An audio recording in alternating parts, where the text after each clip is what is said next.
Hi everyone, welcome back to the channel. Today we're checking out South of Midnight. That's a game that just officially launched but has already been available for quite a few days if you grab the early access premium version.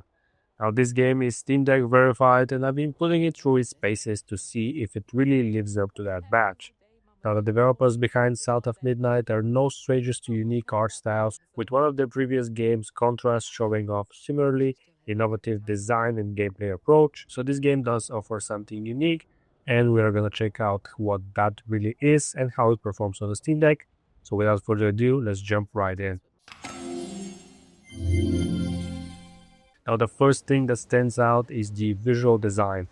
South of Midnight leans heavily into a stop-motion animation style mixed with Southern Gothic mythos, which gives everything this haunting, surreal vibe. It is really a unique choice and it's part of what sets the game apart from the usual visual offerings.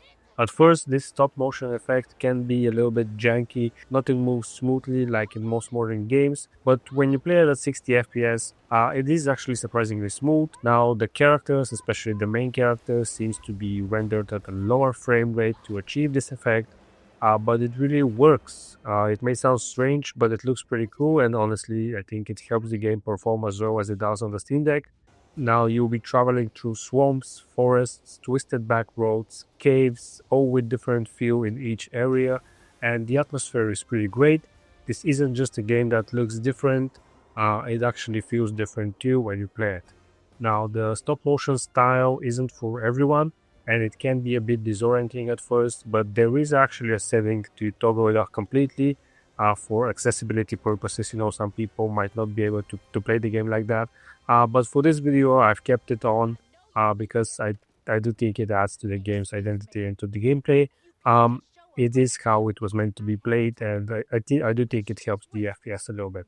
Now, in terms of performance, which is the most important thing for deck users and why you're watching this video, now out of the box, South of Midnight runs surprisingly well on the Steam Deck, even at the lowest graphical settings and with upscaling set to performance. Now, in smaller or enclosed environments, you usually get 60 FPS. Even during combat, it might drop a little bit to 55, but it still feels pretty smooth. There are even times when you get more than 60 FPS, sometimes hitting 70 or even 80 FPS, but realistically, I recommend capping the frame rate at 60 to keep things consistent. And actually, I am even recommending capping it at 30. You see why. The actual cinematics and dialogue scenes in the game are locked to 30 FPS, which honestly works fine for consistency, doesn't break the flow of the game. Why I'm saying you should cap it to 30, when you do reach larger and more intense areas around Chapter 3 and Chapter 4, there are open zones and water-heavy regions. The frame rate can dip into the low 30s or even below 30 FPS in some scenes, and that is all on the lowest settings. So if you bump it up to medium or higher, you see frame rates around 30 and even below 30 FPS. But if you do look at the 30 FPS, it will be the most stable option for these heavier areas and to actually help the battery life as well. As for battery life on low and medium settings, I was getting around 2.5 to 3 hours of playtime. That's pretty decent for a more graphically demanding title like this. And if you want to stretch it out, just cap the frame rate to 30 FPS, you get around 4 hours, which I think is pretty great for a handheld gaming experience. Let me add that this is actually a PS5 port, it's not a last-gen game, so for the Steam Deck to handle it this well speaks volumes about the developer's effort in optimizing it for portable hardware.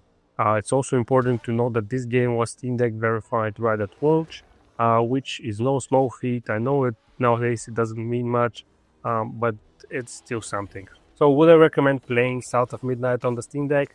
Absolutely. With some setting adjustments, it runs great and offers a unique, memorable experience. The battery life is fine, graphics are solid, and the frame rate stays mostly stable.